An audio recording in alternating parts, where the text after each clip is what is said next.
The golden stage lights bathed the polished grand piano in a soft, expectant glow as my 11-year-old daughter Lily approached the bench with that quiet grace that always squeezed my heart. I sat third row center, fingers gripping the program so tight the edges creased. Lily Harper, my miracle girl who had fought congenital adrenal insufficiency since birth, smoothed her deep burgundy dress and settled onto the velvet cushion. Her slender hands hovered above the keys for 3 long heartbeats. I counted them with my own pulse, the same way I counted her daily doses. She began Debussy's Clair de Lune. The first notes floated out haunting and pure, wrapping the audience in silence.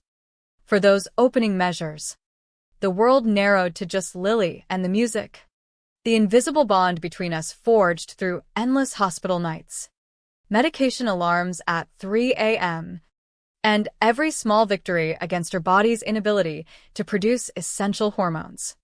I breathed with her phrasing, lips moving silently in the familiar 1-2-3 rhythm that steadied both of us. Then came the hesitation, a fraction too long in her right hand. Most wouldn't notice, but my mother's instinct screamed. Her left hand tried to compensate, but her posture shifted. Shoulders tensed. Another stumble. More obvious now. The delicate melody fractured. I leaned forward, chair edge digging into my thighs. Lily's fingers lifted completely. In the awful silence, she swayed once. Twice. Then she crumpled, forehead slamming the keys in a discordant crash before sliding sideways off the bench onto the stage floor. Lily, the scream ripped from me before I knew I was moving. I shoved past knees and purses, stumbling over feet. Let me through. I'm her mother. By the time I reached the stage, a small crowd had formed. The recital coordinator fanned Lily's face while someone suggested fresh air. Stage fright, a whisper offered. Performance anxiety, another added. I pushed through, dropping to my knees.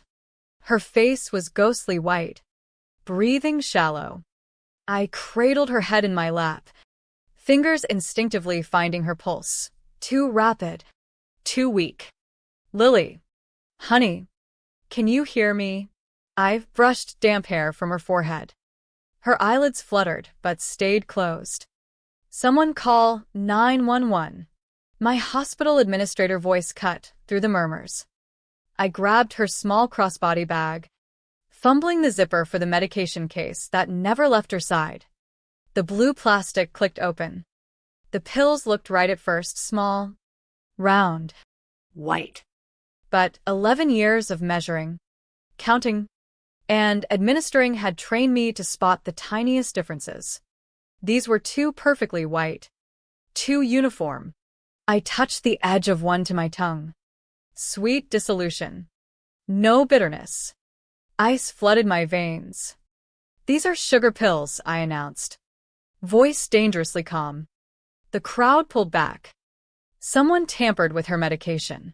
EMTs arrived as Lily stirred faintly. I explained her condition, congenital adrenal insufficiency, how without her hydrocortisone and fludrocortisone, she could crash into adrenal crisis. The paramedics' eyes widened before professionalism kicked in. They started in 4. I held her hand, calculating backward. Last proper dose about 8 hours ago during our morning routine. But this collapse was too fast, too public, deliberate. As they loaded her onto the stretcher, I spotted a familiar cream blazer slipping out the back exit. Brooke. My younger sister. The surprise visit that morning. Her bright smile wishing Lily luck, lingering near Lily's things while I took a call from our mother Eleanor. The pieces locked into place with sickening clarity. Brooke's barbed comments about Lily always being this special one. The upcoming wedding pressure. Rage clawed up my chest like a living thing. But I swallowed it. First Lily, then justice. At the hospital, fluorescent lights cast harsh shadows in the waiting room. Brooke sat legs crossed, scrolling her phone, burgundy nails tapping impatiently. I stood watching her a moment, the sister who had just endangered my child. You switched her pills. Not a question. Brooke looked up slowly, a ghost smile playing on her lips. Hello to you too, Alexandra. She shrugged in that cream blazer. A little embarrassment might teach your perfect kid to relax. Life isn't always flawless. The words hit like blows. My vision tunneled. Behind me, the elevator chimed. Brooke. Darling. Eleanor's voice. Breathless, with concern that never quite reached Lily. Our mother swept in wearing camel cashmere, pearls catching the light as she kissed Brooke's cheek. Then turned to me with a tight smile. How's Lily? Stable. No thanks to Brooke. Eleanor clutched her throat. What are you implying? Brooke cut in smoothly. She's accusing me of tampering with precious Lily's pills. Did you? I stepped closer. Eleanor inserted herself. This isn't the place. Handle it privately. Privately? The word tasted bitter, like when they buried Dad's heart issues until it killed him, or ignored her husband's affairs. She could have died, I said, voice rising. Brooke rolled her eyes. She fainted at a recital. Dramatic much. Eleanor gripped my wrist. Brooke was trying to help. You coddle that child. I wrenched away. Brooke checked her watch, the anniversary gift from Dad she wore despite never helping his care. We have bigger concerns. Can't let this ruin my wedding payment deadline. The callousness stole my breath. A text chimed from Brooke's phone. Her fiancé, Ryan, arrived. Square-jawed confidence. He kissed Brooke, nodded at me and Eleanor. What's this about Lily? Eleanor brushed it off. Nothing serious. Kids crave attention sometimes. Ryan chuckled. Brooke's high-spirited. That's what I love. High-spirited? I repeated. She tampered with medication that keeps my daughter alive. His smile faltered. Something inside me splintered. Without another word, I walked away, their voices fading. An hour later, after confirming Lily slept peacefully, I drove to Dad's old house. In his untouched study, surrounded by leather-bound books and faint pipe tobacco scent, I sank into his chair. Fingers found the hidden drawer. Inside, the Harper Family Trust portfolio. Pages blurred until phrases jumped. Alexandra Harper. Sole trustee. Millions in assets for family medical care. Education. Life events. Margin note in Dad's handwriting beside moral turpitude clause. Deliberate harm to family members disqualifies benefits. Dated weeks before his death. My phone buzzed, Sarah. My paralegal friend and ally. I'm in the cafeteria. Lily's still sleeping. 30 minutes later we sat in the cafeteria. Portfolio open between us. Sarah's paralegal. I decoded the legalese quickly. Your father named you trustee for a reason. Alex. He suspected something. I pointed to the wedding disbursements. Over $130,000 charged to the trust. Sarah's eyes narrowed. The moral turpitude clause is ironclad. Tampering that could kill Lily qualifies. I needed certainty. Sarah slid her tablet over. Security footage of Brooke backstage at the recital hall. Lily's bag open beside her. We have tainted pills. Footage. And her eventual confession. Decision crystallized. I called Dad's old attorney, Mr. Whitaker. The decision is yours, Alexandra. With steady hands, I emailed freezing all trust disbursements effective immediately. 10 minutes later, Eleanor called, voice trembling with rage. What have you done? I hung up. Brooke texted, you'll regret this. A soft knock. Nurse said Lily was awake, asking for me. Lily lay pale against hospital sheets. Eyes finding mine instantly. Mom. I was so scared. I took her small warm hand. No one will ever hurt you like that again. I promise. 2 days later, the phone wouldn't stop ringing. I ignored it while sorting Lily's real medication into her organizer. The click of compartments steadying me. "Aren't you answering?" Lily asked from breakfast. Color returning, but shadows under her eyes. "Not important." Caller ID flashed Brooke again. A text followed. "Venue called. Payment declined." "What did you do?" Satisfaction fluttered. But I pushed it down. This was protection, not revenge. Lily watched wisely. "Is Aunt Brooke mad about wedding money?" I chose words carefully. "Aunt Brooke is learning actions have consequences. Like practicing piano." But what she did wasn't a mistake, it was a choice. By afternoon, emails flooded from vendors forwarded by Brooke with hysterical notes. My office door flew open. Eleanor stood there, pearls centered, mouth tight with disapproval. "Alexandra, how could you? Your sister is devastated." My daughter could have died. She waved it off. Lily was never in real danger. "You're dramatic." As always. The old refrain stung. Meredith the overreactor. Making mountains from molehills. The endocrinologist disagrees. Eleanor sank into the chair. "This family survives without airing dirty laundry. Your father would be ashamed. Don't tell me what Dad would think. I was his daughter for 40 years. He made me trustee." Eleanor's face hardened. A mistake he didn't live to correct. My phone chirped Sarah. "Got hospital footage." Worse than thought. I excused myself. The barrage intensified, cousins questioning my mental state. Brooke's tearful social media posts. Anonymous calls to Lily's school doubting my parenting. I documented everything. 3 days later in Mr. Whitaker's leather-bound office. He reviewed documents. Clear violation. She claims prank, but audio suggests otherwise. We played the recording. Brooke's unconcerned voice. "She'll be fine. Kid needs to learn she's not special." Eleanor's follow-up chilled me. "Alex has always been too protective. Maybe this teaches her." Whitaker stopped it. "Your father anticipated this. He knew Brooke's jealousy and Eleanor's enabling. There's more to the trust."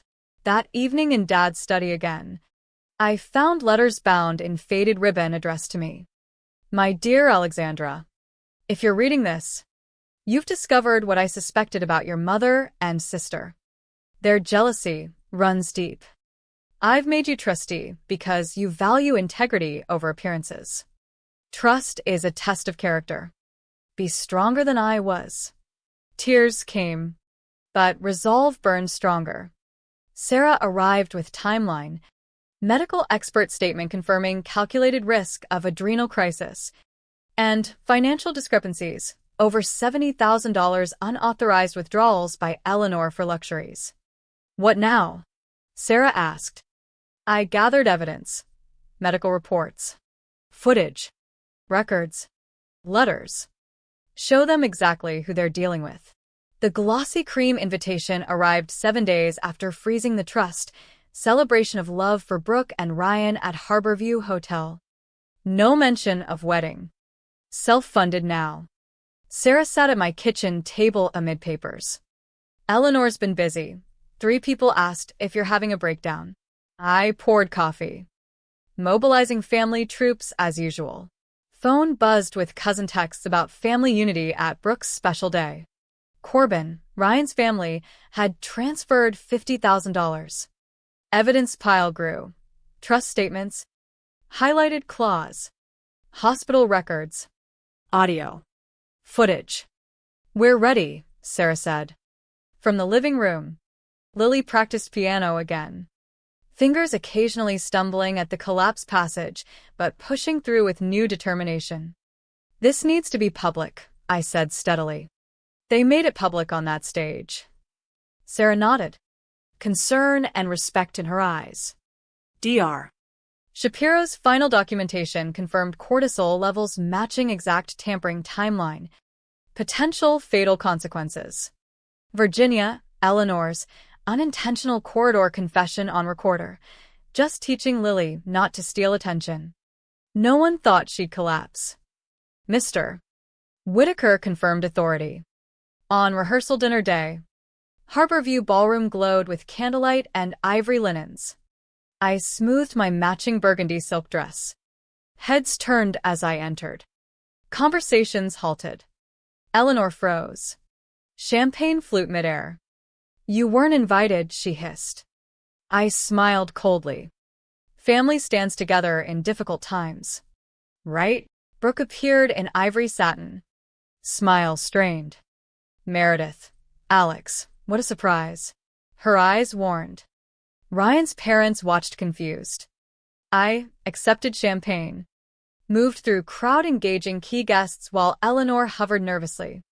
Brooke's composure cracked each sighting. Sarah arrived carrying clutch with thumb drive of documentation. Our eyes met. She nodded.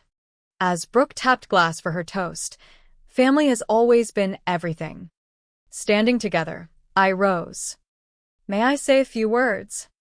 Microphone in hand, breath steady despite hammering heart. I'd like to speak about what family truly means. Behind me screen flickered to life with Lily's medical records. Murmurs rippled. My daughter nearly died because of what happened here. Security footage showed Brooke tampering. Audio played. Brooke's voice. Then Eleanor's. Trust documents highlighted moral clause. Photos of unauthorized luxury spending. Eleanor surged up.